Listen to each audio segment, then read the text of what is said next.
Bella, you are so cold tonight, it is hardly any fun at all.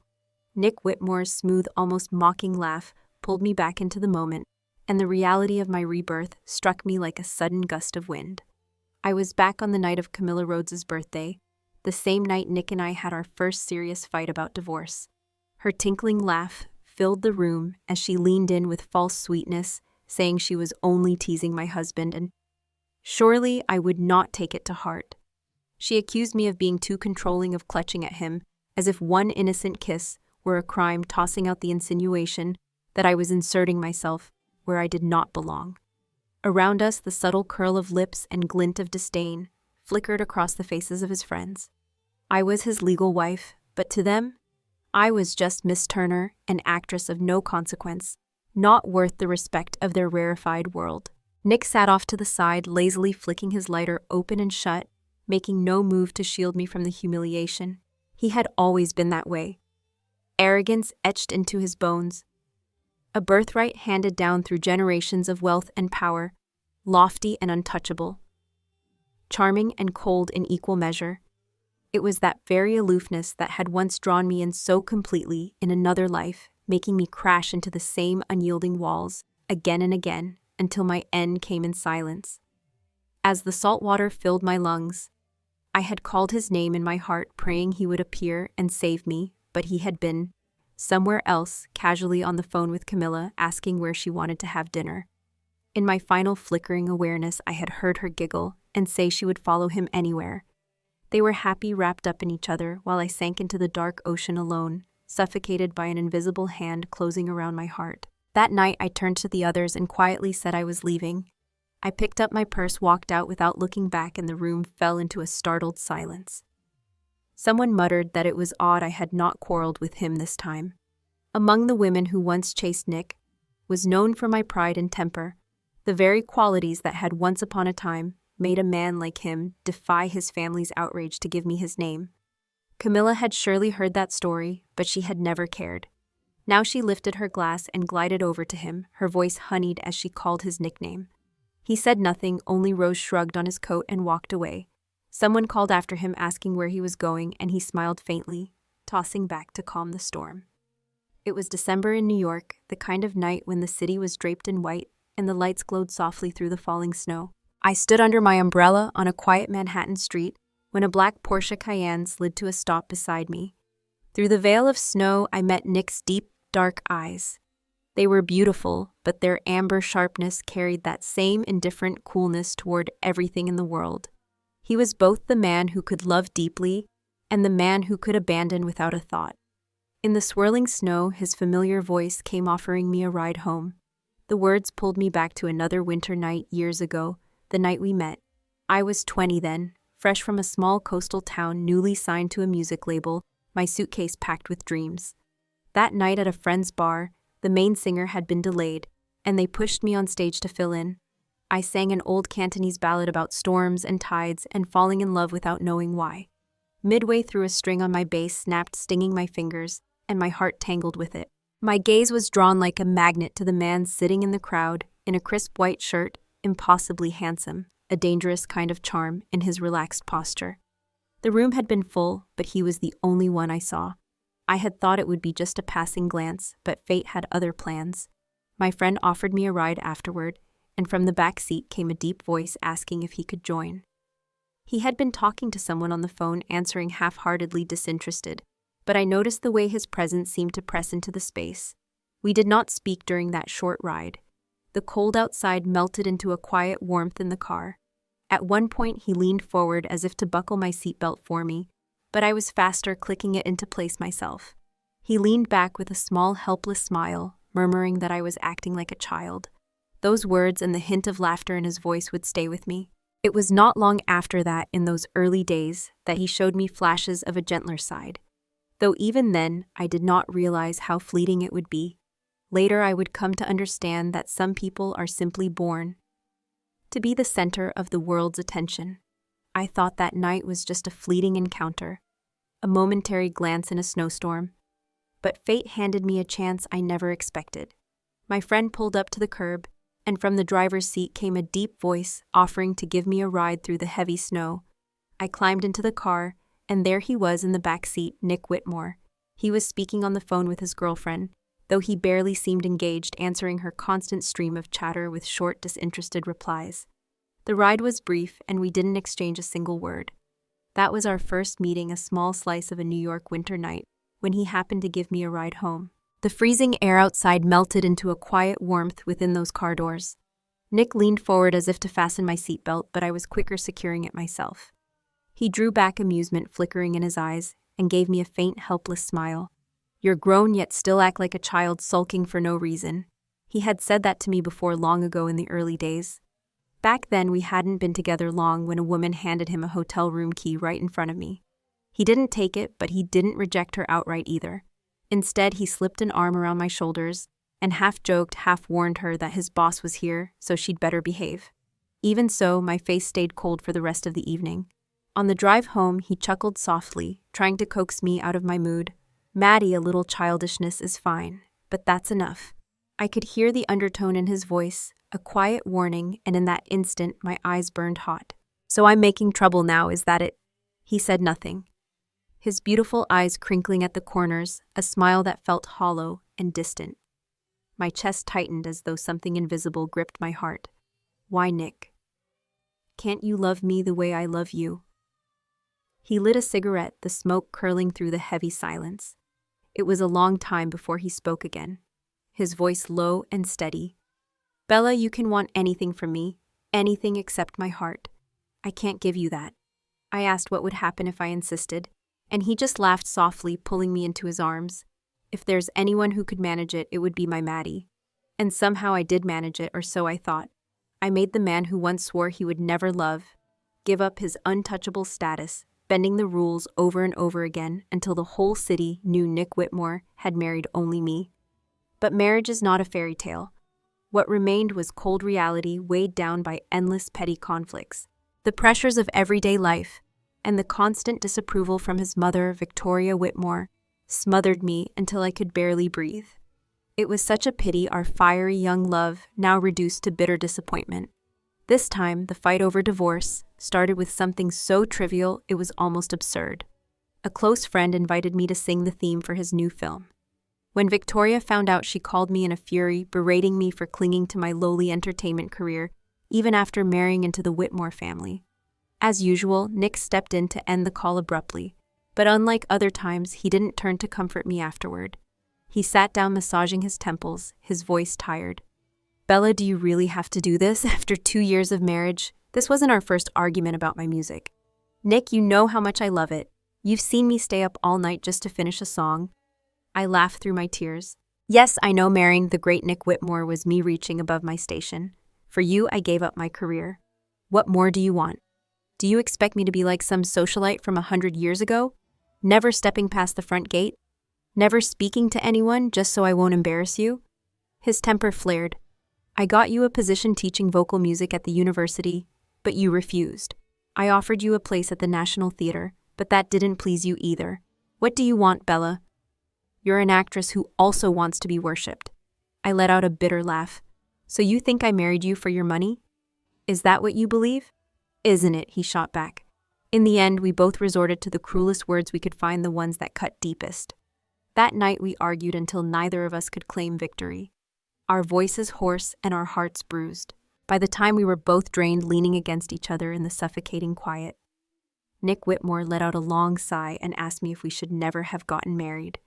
In my past life, when rumors about him and Camilla Rhodes swirled everywhere, I still clung desperately to the marriage, refusing to let go. But this time, I met his gaze without wavering and said, "Nick, let's get a divorce." His foot slammed the brake and the car jolted to a stop. His hands tightened around the steering wheel, veins standing out. His voice thick with anger. "Divorce, don't even dream about it." I stayed calm, though each word I spoke felt like it stabbed into him. "Wouldn't it be better? You could marry someone from a family like yours, like Miss Rhodes, and you wouldn't have to be caught between me and your mother anymore." "Enough, Bella." He cut me off, his face lined with exhaustion as he rubbed his forehead.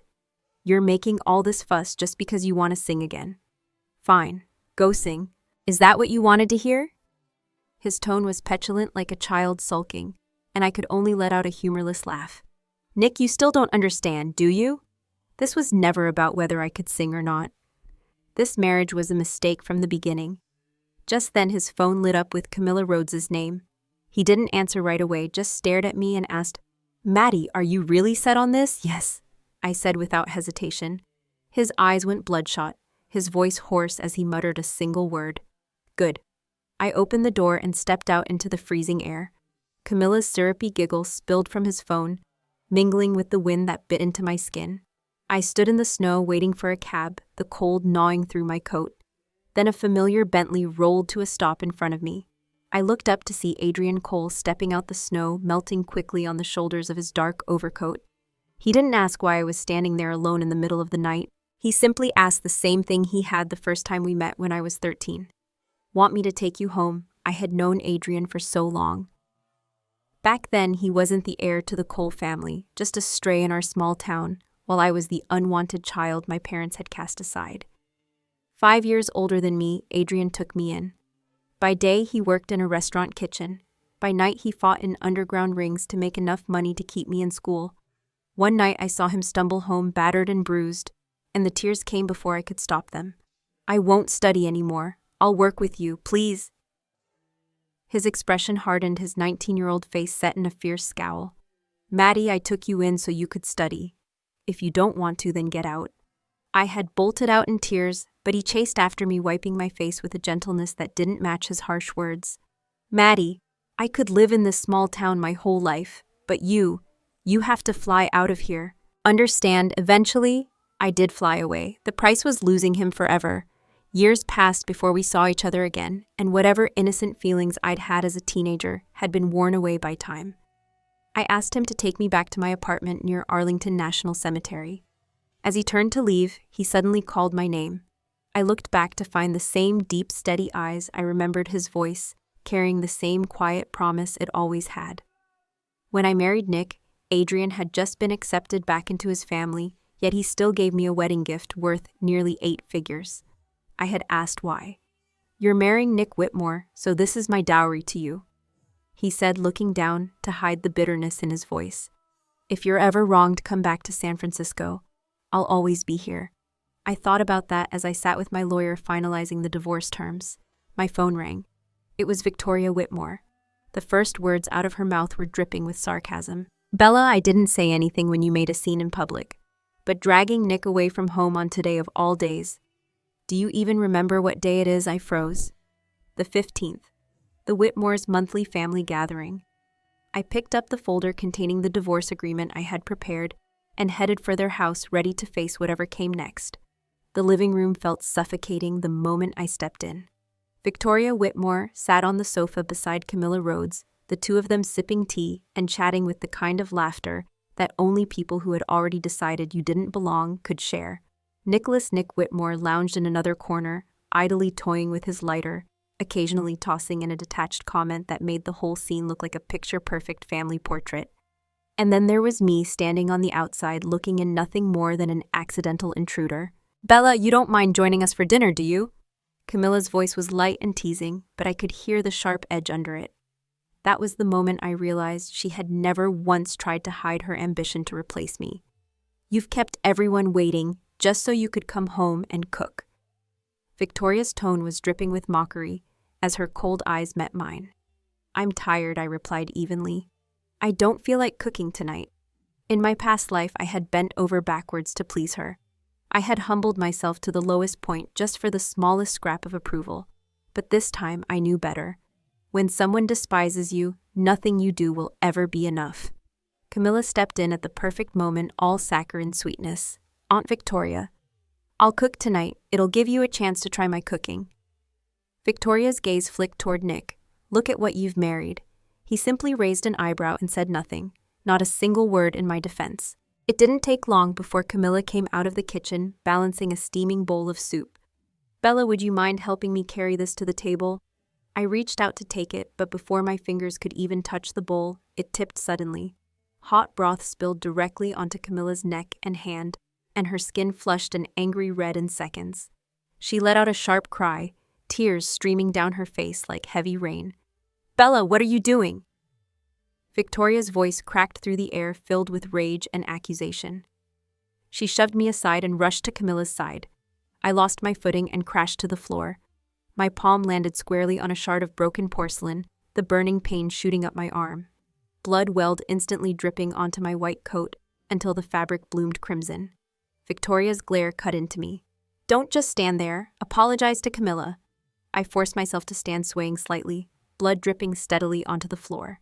"It's just a little blood," she scoffed. "It won't kill you. Apologize to her." Camilla's voice came soft, almost saintly.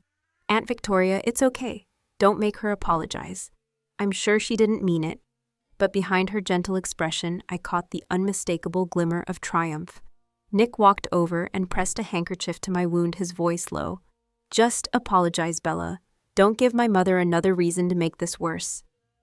"You know exactly what she's doing," I thought. "You know how low her methods are, how your mother has never missed a chance to humiliate me. But you still let it happen." "I didn't do anything wrong," I said coldly. "I'm not apologizing." I turned and walked out without looking back. Nick caught up to me, his tone sharpened. "You can't bow your head." Once I held up my blood-soaked hand, a bitter laugh escaping me. "Nick, I already have. But your mother has never accepted me. Look at this hand. This is what I've gotten from being part of your family." In another life, I had bowed my head over, and where had it led? To Camilla using her family's influence to crush me into the ground until I could never stand again. Nick held on to me for a long moment, a stunned look in his eyes. He reached out to wipe my tears, but I turned my head away. One stray tear slid onto the back of his hand, hot enough to make him flinch. "Let me go, Nick," I whispered. "Just let me go. Divorce me." He stared at me, his once warm, laughing eyes now cold as ice. After what felt like an eternity, he let out a low, sarcastic chuckle. "You want a divorce? Fine. I'll have someone handle the papers by Monday." He drove me home in silence and left without a backward glance. That night, as I packed my things, my phone lit up with a call from an unfamiliar number. I was about to ignore it when a sickly sweet voice came through the line. "Nick, softer please," Camilla cooed. I froze. In my past life, I had received plenty of calls like this, along with the text messages meant to slice me open and watch me bleed. "Bella," she once texted, "what do you have that I don't?" "Nick says you're like a dead fish in bed." Another message followed. "Last time I was at your place, I accidentally used the condoms you bought. Don't worry, I replaced them. Be sure to check your mail." The bile rose in my throat, the humiliation sharp enough to take my breath away. In that moment, I realized nothing about this life was going to change unless I tore myself out of it piece by piece, even if it meant bleeding all the way to freedom. If you're smart, you'll divorce Nick. If you're not, you know exactly what I'm capable of. I had always believed I could be strong, that my heart could be as unshakable as stone. But when I heard the low, muffled sound of a man's voice on the other end of the line, my chest tightened as if thousands of tiny needles pierced straight through it. I took a deep breath and hung up without another word. On Monday morning at exactly 9 o'clock, Camilla Rhodes returned home with Nick Whitmore. She tossed a silk scarf onto the couch, its edge slipping away to reveal faint, suggestive marks along her pale skin. "Bella, Nick and I are heading to see George Whitmore Sr. later," she said sweetly. "Since we were passing by, we thought we'd drop in." "You don't mind, do you?" I smiled faintly and answered softly. "Not at all." Nick glanced at me, the corner of his mouth lifting slightly. His tone tinged with mockery. "You really are generous, aren't you?" My eyes caught his, and for a moment I froze. He was wearing the white shirt he had worn the day we registered our marriage. I remembered so clearly how, when we received that marriage certificate, he had pulled me into his arms and laughed endlessly, whispering in a choked voice, "Finally, I get to bring you home." The love back then was real, but now the absence of it was just as real. Without hesitation, I placed the divorce papers I had prepared in front of him. He picked them up and skimmed through them. It was all written clearly, other than our personal assets from before the marriage. I would take nothing from what we had built together. I knew he remembered the argument we'd had not long ago, when he accused me of marrying him for his money. But this paper told him the truth, that I, Isabella Turner, had not come to him for wealth, and I would leave with nothing without a trace of greed. I looked at him steadily. "If there's nothing wrong with it, sign." Nick said nothing. He stared at me for a long time. I could not tell if his eyes were red from lack of sleep, or if emotions had finally broken through that polished facade. "So this is really the end?" he asked quietly. "Don't regret it later. Without hesitation, I signed my name. Nick, I don't regret it. Years ago, just to have an ending with him, I had thrown myself against a wall with no way out, only to find silence at the finish line. I had no regrets then. And now, as I walked away from this marriage, I still had none. The divorce was processed quickly. I had already packed my things the week before. When I rolled my suitcase out of the bedroom, Camilla was gone. Nick sat on the sofa, a cigarette between his fingers. The faint white smoke curled around him, blurring the depth of his gaze, hiding whatever truth might be in it. His eyes followed me. "Bella," he said with a crooked smile, "lowering your head isn't that hard." I stopped looking at him with tired eyes. Nick between us, who's the one who never learned how to bend? He was like a spoiled child, unable to admit what he truly felt. He knew I would hurt, yet he still brought Camilla home to provoke me. I let out a soft, bitter laugh. "Tamthew, lowering your head really isn't that hard." Nick froze for a moment. The cigarette burned down to his fingers, making him flinch slightly. He took the handle of my suitcase and walked me to the door. A sleek black Bentley waited at the curb. It belonged to Adrian Cole. Nick's eyes flickered with something sharp, almost mocking. "So that's why you're so decisive about the divorce? You've had someone else waiting all along?" I said nothing, meeting his gaze without flinching. Perhaps my eyes were too steady, because he was the one who looked away first. "Your eyesight's gotten worse with age," he muttered with a dry laugh. I took the suitcase handle from his hand. "Nick, in my life, I've only misjudged one person." His brows drew together. "And that was the day I married you." Nicholas Whitmore, third young master of the Whitmore family, was a man worshipped like a god in our city. People bowed and scraped before him, eager to please. And yet the few times in his life, when he had been humiliated or wounded, had all come from me. His face darkened. "Bella," but before he could finish, Adrian Cole stepped forward, cutting him off. "Give me her luggage," Adrian said evenly. He took the suitcase from Nick's hand and positioned himself in front of me like a shield, just as he had years ago when I was 16. Back then, my drunken father had come at me with a knife, and Adrian had thrown himself in the way, taking the blade across his shoulder. Nick's eyes narrowed, studying Adrian. "You came all the way from New York to pick her up?" Adrian didn't even look at him. "She's not yours to question anymore." He opened the car door for me. I slid inside, my fingers tightening around the handle. As the door closed, I caught one last glimpse of Nick standing there on the sidewalk, cigarette smoke swirling around his face. His figure tall, yet strangely small in that moment. The car pulled away, the distance between us growing with each turn. My chest felt heavy, but it was not with regret. It was the weight of finally cutting free from a bond that had been strangling me for years. I watched the city blur past the window, the world outside vast and bright, nothing like the suffocating rooms of the Whitmore estate. For years I had given him my loyalty, my love, my youth, believing that if I stayed long enough, he would eventually see my worth. But Nick had only ever seen what he wanted, his pride, his games, his need to control. The love that had once been warm between us had turned cold long ago, and I had finally found the courage to leave before I lost myself completely. Adrian's voice pulled me from my thoughts. "You're doing the right thing, Bella," he said quietly, his eyes on the road. I gave him a faint smile, though my heart still ached. "I know," I whispered. And as the city skyline faded in the distance, I realized that walking away wasn't the end. It was the beginning of something I had almost forgotten how to dream about: freedom, self-respect, and maybe someday love that didn't come with conditions. Adrian Cole's smile was calm, but carried a razor's edge. "My sister has been wronged. Of course I'm here to take her home." Adrian had fought his way from being an illegitimate child to the rightful heir of the Cole family, a path lined with danger and ruthless competition, weathering storms that would have broken lesser men. His strength was no less than Nick Whitmore's. The tension between the two men thickened like a spark hovering over dry leaves, ready to ignite at the slightest touch. I stepped in and told Adrian to wait for me in the car. As he walked away, Nick's face softened just a fraction, though the fire still smoldered in his eyes. "Bella, you want a divorce because—" "Nick," I cut him off. Whether it's the 5 years we loved each other or the 2 years we were married, I paused, drawing in a deep breath to keep my voice steady against the swell of emotion in my throat. "I loved you once, and I never lied to you. But now that love has reached its end, I don't get a second chance at this life, and I won't waste another 7 years on you."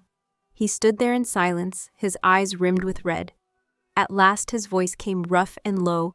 carrying a weight that almost broke me. "Will you ever come back to New York?" "No," I answered without hesitation. I turned away, climbing into the car, my steps firm and final. That last image, me walking away, made the corners of his eyes sting as his chest tightened with a pain that felt like it might crush him. As the car pulled away, he reacted instinctively, chasing after it, but it was gone too quickly for him to catch. And in that moment, Nick finally realized that this was the end. The city blurred past my window as we drove, the skyline and familiar streets falling away. The closer we got to JFK Airport, the further the memories of Times Square and Central Park seemed to fade. I closed my eyes and hot tears rolled down my cheeks. New York, the city where we had loved each other across 2 lifetimes, would never see me again. Nick. This is where our story ends. When I boarded my flight back to Los Angeles, Nick was still in the VIP lounge at the airport. He had arrived 10 minutes before me, sitting in silence, cigarette in hand, staring out the glass wall. He watched my plane taxi down the runway, then lift into the air, vanishing into the endless blue. Only when it disappeared did he crush the cigarette and stand to leave. As he stepped out of the terminal, his phone rang. It was his mother, Victoria Whitmore. She already knew about our divorce, her voice betraying a hint of satisfaction. "Nick, when are you coming home? Your uncle rarely comes back to the States, and you absolutely must be at tonight's dinner."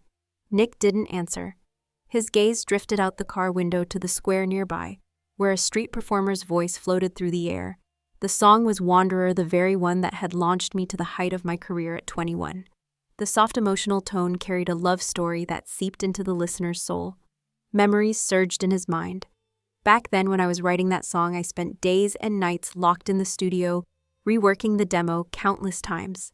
He often came by, always finding me so absorbed in my work that I didn't notice the hours slipping away. Near the end, I caught a terrible cold, my fever climbing to 104 degrees. He held me close, feeding me medicine, while scolding me for pushing myself so hard. "Why are you working like this? Can't the third son of the Whitmore family provide for you?" My small face was flushed from fever, my eyes unwavering and stubborn. "Nick, I don't want anyone to say I climbed up because of you. Stubborn girl." He had laughed, thinking I was being childish. But now, looking back, the childish one had been him. He knew how much I loved singing, how the stage was my sanctuary. Yet he had clipped my wings, forcing me into a gilded cage of his making. He knew my pride ran deep, yet for him, I humbled myself to the lowest point. I let the dust settle over me, let my own light dim, all for him. And he had trampled that devotion without a second thought. So I left. I didn't need him anymore. "Serves me right," he thought bitterly. "What did you just say?" Victoria's voice sharpened on the other end of the line. "She's just an actress. Divorce is nothing. Now you can have your fun with as many starlets as you want, I won't object. But right now, the most important thing, Mother." He interrupted, his tone flat, his gaze still fixed outside. Nick's voice carried no trace of joy or anger, only a cold detachment.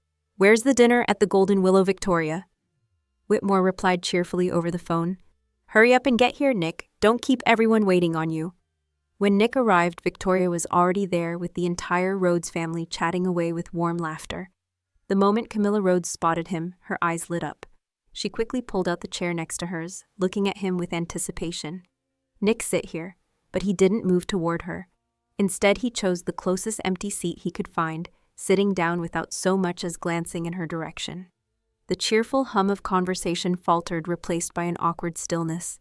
Victoria swiftly instructed the waiter to bring the dishes, trying to break the silence and smooth over the tension. After a few rounds of wine, she subtly maneuvered the situation, seizing the opportunity to leave Nick and Camilla alone. With a casual smile, she suggested, "Nick, why don't you take Camilla for a little walk outside?" Though Camilla had sensed his coldness from the start of the evening, she still tried to soften him. "Nick, would you mind?" she asked hopefully. "All right," he agreed without hesitation. They stepped outside, but Nick never once spoke to her. He simply lit a cigarette, the smoke curling between them, filling the air with the chills that matched the look in his eyes. Camilla's heart pounded, her palms sweating. Finally, unable to bear the silence, she asked softly, "Nick, just a few days ago, you were so kind to me. Why have you changed? You really don't know." His eyes lifted to hers, his mouth curling into a faint, almost mocking smile. Camilla bit her lip, her face paling with unease. I thought you'd agreed. Without your permission, I wouldn't have dared provoke Bella like that. Camilla Rhodes. He said her name slowly, his gaze like ice, and his words as sharp as a blade. The only reason I treated you well was out of respect for the ties between our families. The only reason I let you go after her was because I was angry with her, and I wanted to force her to bow her head to me. Camilla froze, her entire body stiffening as his words sank in. After a long pause, her lips trembled and she asked, "And me, what about me?" Nick ground out his cigarette and didn't even glance at her. "What do you think?" Her chest tightened with fury, her whole body trembling, but she could do nothing. She had walked into this trap willingly, becoming nothing more than a pawn in his petty revenge. Nick took a few steps away, then turned back and tossed her an envelope. Her heart leapt with a fragile hope, but it shattered as soon as he spoke again. "Those little tricks of yours, don't use them again." Her tears fell freely now. She had played every card she had, only to realize she'd been nothing more than a convenient tool in Nick's moment of anger toward Isabella Turner. In Whitmore circles, there was a saying everyone knew. Everyone loved Nick Whitmore, but Nick loved no one. He was selfish, reckless, and cruel. The only pieces of his heart he had ever given away were given to Bella. But Bella didn't want him anymore. Thinking that brought Camilla the faintest sense of relief. At least they were even now. Both of them had been left behind by the ones they loved. That, she told herself, was some kind of justice. When the Rhodes family had finally left Victoria, Whitmore climbed into Nick's car, her face hardening. "Nick, you're not a child anymore. Do you really not understand the purpose of tonight's dinner?" Nick's brows drew together as his hand instinctively searched for the pack of cigarettes in his coat pocket. But with his mother sitting beside him, he held back. He leaned against the seat instead, the easygoing facade he wore in public, falling away to reveal the exhaustion underneath. "Mom," he said quietly, "I've only been divorced for 3 days, and tonight you're already arranging dates for me. Even salespeople at the mall aren't this pushy." Her tone sharpened. "Is this because of that second-rate actress? Is she the reason you're in this mood? She has a name, Mom. Isabella Turner, don't call her that." Victoria's eyes narrowed, her anger simmering, but Nick pressed on. "Tell me, Mom, if you had spent years married to someone you didn't love, would you have been happy?" Her expression darkened. "Watch your tone when you speak to me, Nicholas Whitmore." He held her gaze, his voice calm but heavy. "All these years I've known you didn't like her. I turned a blind eye to the way you treated her foolishly, hoping that someday you'd accept her. But you never did." A faint, bitter smile tugged at his lips. "I guess I was the real fool, all along."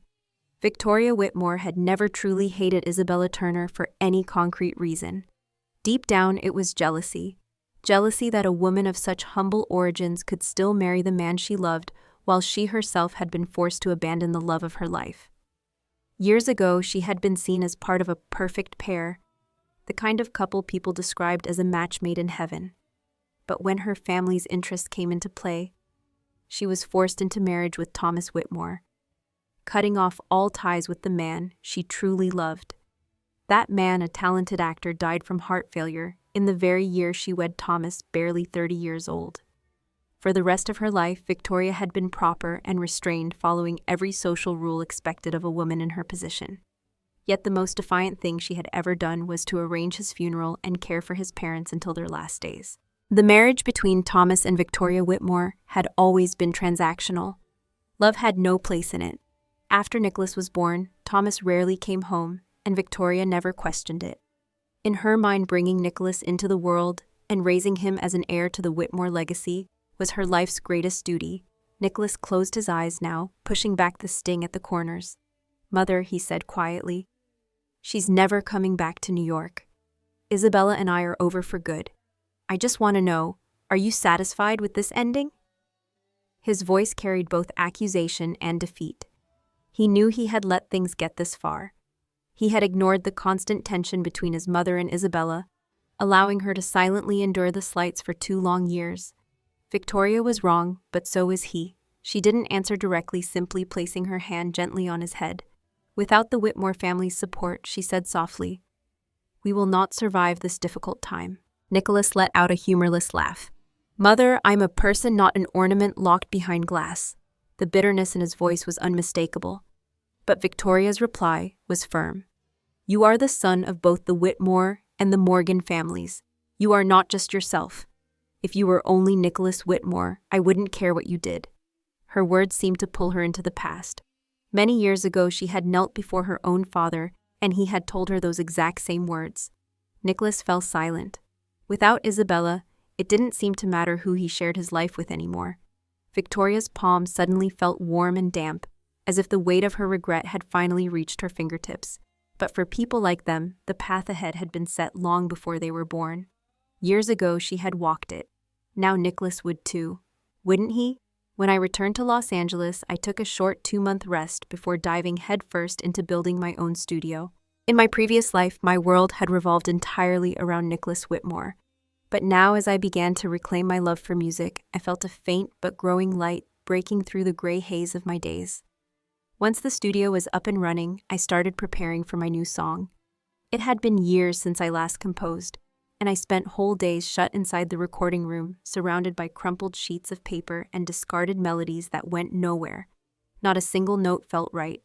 One night, when Adrian Cole showed up at the studio with a late-night meal, I was still hunched over my desk, chewing on the end of my pen, trying to capture the opening chords in my head. "Why are you here?" I asked, surprised, as he set down the takeout box. Inside was my favorite warm, comforting congee. He handed me the spoon and replied, "Your assistant said you've been stuck in here for days and only eaten once. What are you planning to live without a stomach now?" I smiled faintly. Of course not. I took slow spoonfuls, occasionally talking to him between bites.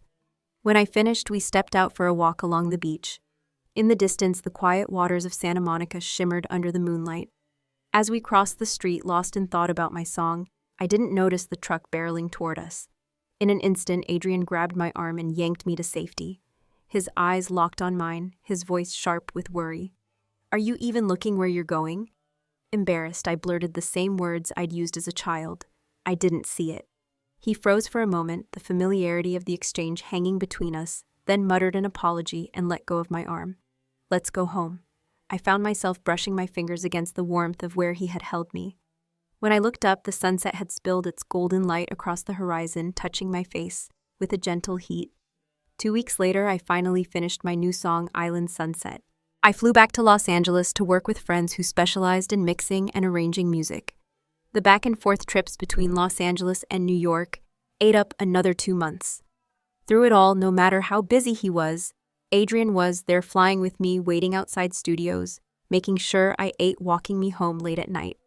One afternoon, as I stepped out from a friend's studio, I spotted him leaning casually against the corner of a building. Surrounded by a sea of blonde hair and blue eyes, his tall frame in a black coat stood out effortlessly, impossible to overlook. In that moment, I realized that while my music had begun to light up my life again, so had he.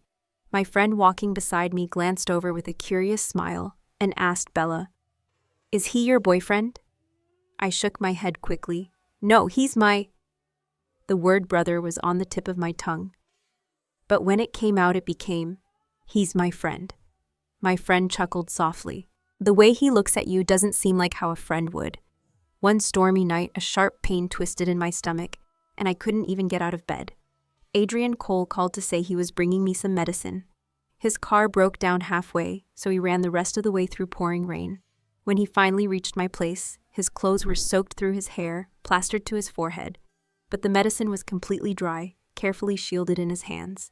I sat leaning against my bed as he moved around my kitchen, cooking porridge for me. The soft, warm glow from the kitchen light dimmed the sharp, polished edges he usually carried, replacing them with the gentleness I rarely saw. People often said I was both proud and a little spoiled, but that part of me wasn't something I was born with. It came from all those years when Adrian and I leaned on each other, when he protected me and gave me everything I wanted. When he brought the porridge in, I called softly, "Adrian." He leaned closer, his brows raising slightly. You're not busy lately?" I asked in a low voice. "You've been coming over every day." He handed me the bowl, but as I reached to take it, he suddenly caught my wrist. His gaze locked with mine, warm yet intense. "Don't you realize it?" My heart skipped. He smiled, and in that moment the sharp lines of his face softened into something unexpectedly tender. "I'm courting you, Bella. When I was 16 or 17, I had felt a flicker of affection for Adrian. But those brief fluttering feelings belonged to another lifetime. If someone asked me now if I liked him, I would admit there was warmth, there was emotion, there was gratitude, but the kind of breathless longing I had once felt was gone. I steadied myself and said quietly, "Adrian, you know me. I just ended a relationship. I'm not ready to start something new. I don't even know if I have the confidence to begin and sustain another relationship." "I know," he said, leaning back in the chair beside my bed. His voice softened, his eyes locked on mine. "Bella, years ago you asked me a question. I never told you the rest of my answer. If you marry me, that will be my dowry to you." The weight of his words was so heavy that I didn't know how to respond. It was a long time before I found my voice, but when I did, it trembled so much it was almost unrecognizable. "Adrian, I can't return your feelings. If this had happened earlier, before I went to Chicago, before I met Nick Whitmore, maybe then it would have been the right time. Adrian loved me, and in some way I loved him too. But now, don't love me," I whispered, tears slipping down my cheeks. "Go love someone else." He reached out gently, brushing away my tears. His voice was so soft it hurt. "Bella, I've spent nearly 15 years convincing myself that loving you, my little sister in name, is something I can live with. And now you want me to let go. Don't you think that's too cruel?" I couldn't say yes, but I couldn't say no either. He clasped my hand urgently. "Just give me one chance. If it doesn't work, I promise I'll disappear from your life forever. Please." Maybe it was the tenderness in his eyes. Maybe it was the way his voice wrapped around my heart, but I nodded. Adrian began pursuing me boldly and openly. When reporters in Los Angeles asked about his relationship status, he didn't hesitate to declare his love for me right in front of the cameras. It was the exact opposite of the years I had spent with Nick, who had always avoided acknowledging me publicly. Adrian's family had their reservations. They didn't say it outright, but in their polite smiles, I could hear the unspoken words, "I was a divorced woman from an ordinary background unworthy of the Cole family's name." But Adrian never let anyone's whispers touch me. If someone tried to cause trouble, he shut it down before it reached my ears. Still, rumors have a way of slipping through the cracks. One evening over dinner, I finally asked him, "Adrian, you don't have to go this far for me." He placed a peeled shrimp into my bowl and gave me a mock frown. "That's all it takes for you to be touched, Bella. I practically raised you. You could at least let me spoil you without arguing. I'm just afraid I haven't done enough yet." It was only later that I truly understood. When a man truly loves a woman, he will pour everything he has into protecting her, no matter the cost. Adrian had always hated himself for letting Bella drift away during those lost years, for allowing her to bear so much pain and humiliation alone. I don't know when I began to feel something for him. Perhaps it was that stormy night when he found me and brought me home, or maybe it was the moment he stepped in front of a knife meant for me. From the very first time we met, it was as if our lives had been tied together by an invisible thread, destined to intertwine no matter how far we strayed. 2 years later, on my 30th birthday, we finally found our way to each other. Adrian had planned everything, even a fireworks display over the harbor in San Francisco. The night sky bloomed in bursts of color and light reflecting in the water below. Standing there with the crowd fading into the background, he leaned down, his eyes soft yet steady. "Bella, we don't need to ask about the past, and we don't have to worry about the future. All that matters is now. Will you stay with me?" The fireworks exploded above us again, but the warmth in his gaze was brighter than any spark in the sky. I felt the walls I had built inside my heart crumble completely. "I will," I whispered, and in that instant our eyes locked with the certainty of two souls that had searched across lifetimes to find each other again. When I returned to the music industry, my single Sunset Island soared to the top of the charts and stayed there for months. The following year, the full album of the same name shattered sales records nationwide. Within 5 years of my comeback, I had become one of the most recognized names in the country. Awards poured in praise followed wherever I went, and my fan base grew endlessly. Each time I released a new song, it dominated conversations online, earning spots on trending lists, and eventually securing the prestigious Female Vocalist of the Year award. That night, standing on stage with the trophy in my hands, I spotted Adrian in the front row, applauding like I was the only one in the room. For the past 5 years, no matter how busy he was, he had always flown across states to be there for my concerts, my interviews, my award nights. In his world, I was always the priority. The presenter, a veteran in the industry, smiled knowingly at me under the stage lights and teased, "Now that you've got this trophy. Bella, what's your next goal?"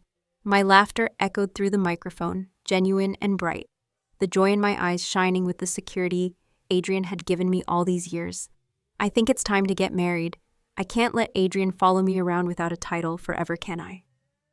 The audience erupted into laughter and applause, but Adrian's gaze never wavered, still fixed on me with the same warmth from that night at the harbor. Our eyes met again, and in them was the same fierce love we had carried for years. The video of that moment spread quickly online, flooding every major social media platform. Hashtags filled the trending page, one after another. Bella Turner is getting married. Bella and Adrian's 20-year love story. Bella Turner, female vocalist of the year. And then there was one unexpected hashtag, Bella's drifting away. Curious, I clicked it. The top post came from a fan account explaining that longtime followers might remember my breakout song Drifting Away, but few knew it was written for a man named Nicholas Whitmore. In all these years, his name had never appeared in the media, and there was no trace of him online. To the public, he was simply my ex-husband. People began to dig deeper, uncovering that Drifting Away actually hid our names in its lyrics. The West River flows on the sails rise and drift. It was inspired by an obscure 18th century American poem that almost no one recognized back then. One top comment read, "A 20-year-old girl poured her whole heart into a song, but sadly the man it was meant for didn't understand. Now she has someone else to love her right." Years had passed, and now those old unspoken feelings were being pulled into the light. I simply smiled, set my phone aside, and walked into the kitchen where Adrian was preparing dinner. I wrapped my arms around him from behind. "What are we having tonight?" "Sweet and sour salmon," he replied, the same dish I had loved since I was a teenager. I laughed. "You always remember exactly what I like." He looked over his shoulder, a hint of a smirk on his lips.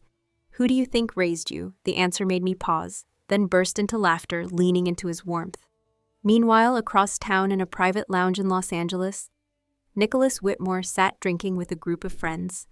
The room was a haze of low light and quiet chatter, until a young woman, fresh back from years abroad, gasped aloud at something on her phone.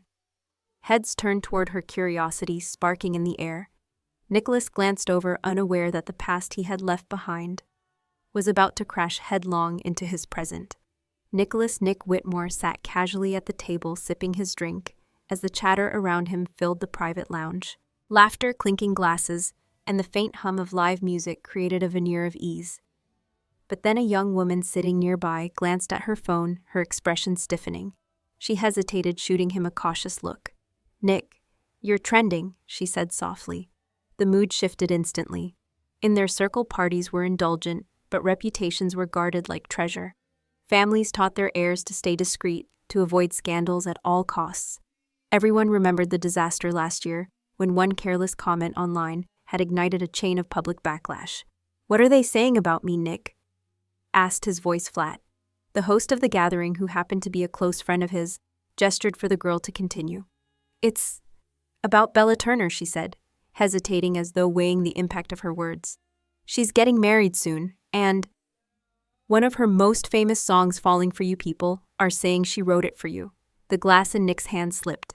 It shattered on the marble floor, the sharp crack echoing in the suddenly silent room. Without a word, he shrugged on his coat and walked out. "Why'd he leave like that?" someone whispered. "He's usually calm, collected, always in control. But right now," the man paused, searching for the right description, "he looks lost." Bella Turner had always been his weakness, the one person who could strip away the image he worked so hard to maintain. They had divorced years ago. In their world, compatibility wasn't measured by love, but by status, and they had been mismatched from the start. But Nick hadn't just let the marriage fall apart, he'd fueled its destruction. He'd used Camilla Rhodes, letting her hurt Bella again and again until Bella stopped arguing, stopped fighting for them. She sank into depression. Alone, she'd gone to the coast seeking some form of escape. But Camilla had used her connections to make her disappear into the vast, indifferent ocean. Bella had thought Nick would come for her, but that night he was at his mother's side, calling Camilla to ask what she wanted for dinner. Nick still couldn't bear to imagine how hopeless she must have felt in that moment. For the last 5 years, he'd avoided any news about her, not because he didn't care, but because facing it would force him to see the truth she had blossomed without him. She had found better options, and he had nothing left except the family name that once made him proud. Now reading the comments scrolling across his phone felt like being stabbed over and over. Bella had known they could never end up together, never be public, yet she'd hidden their names in that song anyway. She was only 20 when she wrote it, never imagining their marriage would last just 2 years. It had given her nothing but scars, yet she'd immortalized her feelings in music. And he had only discovered the truth over a decade later. By the time Nick reached Bella's apartment and knocked on the door, his heart was pounding. It wasn't Bella who opened it, it was Adrian Cole. Bella, Nick started, but a light, cheerful voice floated from inside. "Babe, are you done? Come play with Andy." Nick froze. That bright, unguarded tone, he hadn't heard it since they were married. Over the years, no matter how much he avoided it, news about Bella and Adrian still reached him. People said Adrian had set off fireworks at Victoria Harbor for her, bought an island, and named it after her. No matter how busy he was, he attended every one of her events. If only it had been him, but there was no if. Nick had nothing to give her anymore. His body seemed to fold in on itself. His shoulders trembled, his eyes stung. A memory hit him, Bella's first concert when she had invited him to attend. He hadn't cared enough to go. Now the regret was crushing. "I think I want," Nick began, but Adrian stepped forward, blocking the doorway. His voice carried a mocking edge. "Nick, my wife is about to be a mother, and you still can't let her go." Nick opened his mouth, but no words came. He turned away, stepping into the cold night, his figure swallowed by the dark. Inside, Bella eventually grew curious when Adrian didn't return. She walked to the door and saw a man's silhouette disappearing down the street. Even from a distance, she knew it was Nick. Her gaze lingered only for a heartbeat before she turned to Adrian. "Let's go back in, it's cold." Adrian smiled and took her hand. "All right, let's go." Months later, Bella heard of Nick again, this time from a news report. The Whitmore and Rhodes families had both suffered major losses. Camilla Rhodes had died in a car accident, and Nick had left the country. She felt nothing. Their marriage, a short, suffocating chapter in her life, was locked forever in that city where they had once lived. The rest of her days belonged to Hong Kong, to the man who had stood beside her through it all. The years she had spent with Nick, though brief, had felt endlessly long. Now they were nothing more than a fever dream from another life. She had woken up, and she wasn't going back.